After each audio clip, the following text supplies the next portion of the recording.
Assalamualaikum warahmatullahi wabarakatuh. Salam sejahtera untuk kita semua. Kali ini saya Fadila Zahwania Mara akan membahas mengenai visualisasi data. Dan di sini saya tidak sendirian ya teman-teman. Di sini saya dibantu oleh beberapa teman saya, yaitu ada Kak Tangguh Okianggoro, ada Kak Sofiana Triostari, ada Kak Muhammad Idwa Ramadhani, ada Kak Maya Novian Sridhara Lutfi, dan yang terakhir ada Kak Zainun Arifin. Di sini kita akan belajar bersama mengenai memvisualisasikan data menggunakan Google Data Studio. Dan kami mengambil sampel dari laporan jual beli Dunia Mart. Sebelum lanjut nih, dari teman-teman ada yang udah tahu belum nih apa itu Google Data Studio? Google Data Studio adalah alat online untuk mengonversi data menjadi laporan dan dashboard informatif yang dapat disesuaikan. Dari laporan yang kami tayangkan, yaitu laporan jual beli Dunia Mart mengambil sampel sebanyak 801 item. Untuk pembeliannya mencapai 1.082.517.000. Untuk penjualannya mencapai 1.283.238.000. Dan untuk profitnya mencapai 1.400.000. Untuk selanjutnya akan dijelaskan oleh Kak Sinun. Silakan Kak Sinun.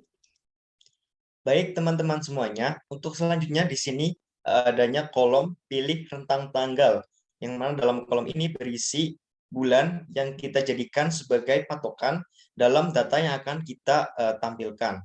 Kemudian di sebelahnya ada kolom kategori, yang mana di sini menampilkan banyaknya kategori dari barang-barang dari toko Dunia Mart. Semisal kita mau menampilkan data dari beras, maka kita centang beras, maka dalam diagram hanya akan memunculkan data dari kategori beras saja. Jika kita akan melihat keseluruhan, maka baru kita centang semuanya.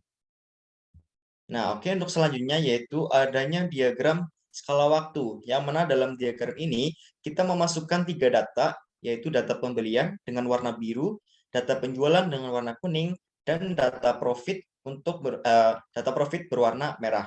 Mengapa warna-warni? Karena kita di sini untuk bisa memudahkan membaca data yang kita tampilkan, maka kita beri warna yang berbeda.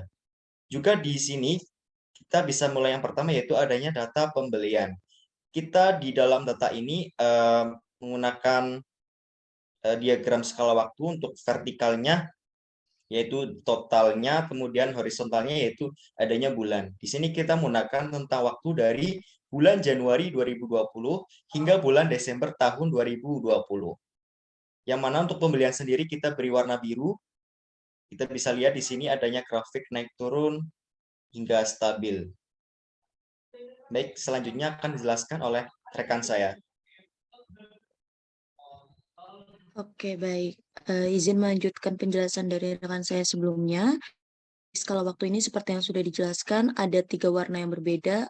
Untuk warna biru menunjukkan pembelian, kemudian warna kuning menunjukkan penjualan, dan warna merah atau orange ini menunjukkan adanya profit gitu. Oke, mungkin operator bisa ya. Jadi di grafik ini kita bisa melihat ketiga data tersebut, atau jika kita membutuhkan data penjualannya saja, bisa juga kita atur gitu ya, seperti yang dilakukan di sini. Kita bisa atur dengan mensilang saja dan menampilkan data yang dibutuhkan seperti itu. Dan yang sudah dijelaskan juga oleh rekan saya sebelumnya, bahwa dalam tabel atau grafik skala waktu ini ada cukup rentang waktu yang panjang ya, dari Januari sampai Desember. Bisa dikembalikan datanya seperti semula.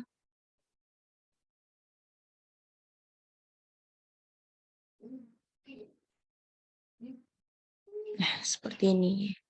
Ini menunjukkan keadaan yang tidak melulu, itu ada turun naiknya juga gitu. Selanjutnya akan dijelaskan oleh rekan saya. Ya, baik. Di sini ada diagram tabel ya. Diagram tabel ini menjelaskan pembelian yang paling banyak hingga pembelian yang paling sedikit dalam kurun waktu tahun 2020 sampai tahun 2021. Nah, bisa kita lihat ada garis atau garis yang berwarna biru yang mengurutkan terpanjang hingga terpendek, yang dimana semakin panjang garis menunjukkan pembelian yang terbanyak.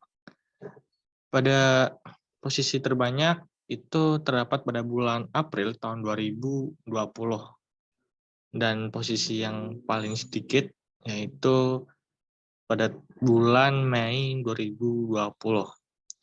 Untuk selanjutnya saya kembalikan ke rekan saya. Terima kasih.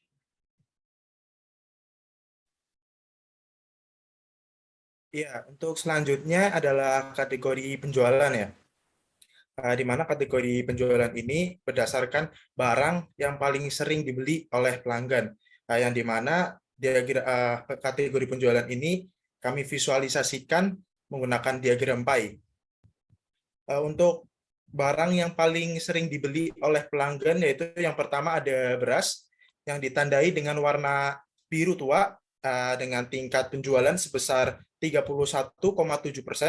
Kemudian kedua ada minuman yang ditandai dengan warna biru muda dengan tingkat penjualan sebesar 11,2%. Kemudian selanjutnya ada deterjen yang ditandai dengan warna ungu muda dengan tingkat penjualan sebesar 8,5%.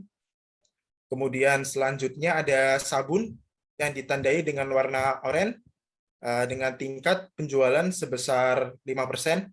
Kemudian selanjutnya ada pewangi yang ditandai dengan warna kuning dengan tingkat penjualan sebesar 4,3%. Kemudian selanjutnya ada pembersih lantai yang ditandai dengan warna hijau dengan tingkat penjualan sebesar 3,6%. Kemudian selanjutnya ada minyak yang ditandai dengan warna ungu tua dengan tingkat penjualan sebesar 3,3%. Kemudian selanjutnya ada obat-obatan yang ditandai dengan warna biru muda, yaitu dengan tingkat penjualan sebesar 3,2%.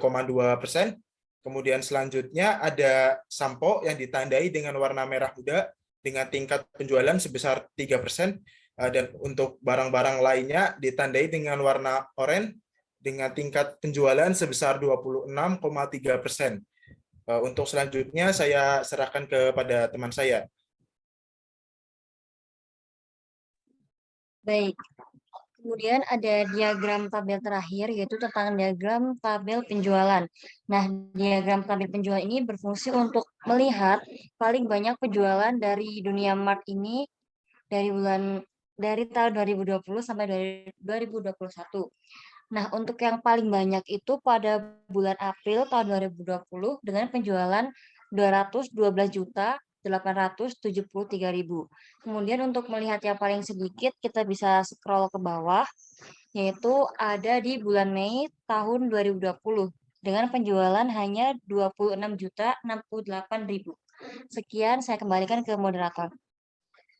Baik, terima kasih kepada teman-teman yang sudah berkenan untuk membantu saya dalam menjelaskan mengenai visualisasi data. Sekian yang dapat kami sampaikan. Semoga bermanfaat. Wassalamualaikum warahmatullahi wabarakatuh.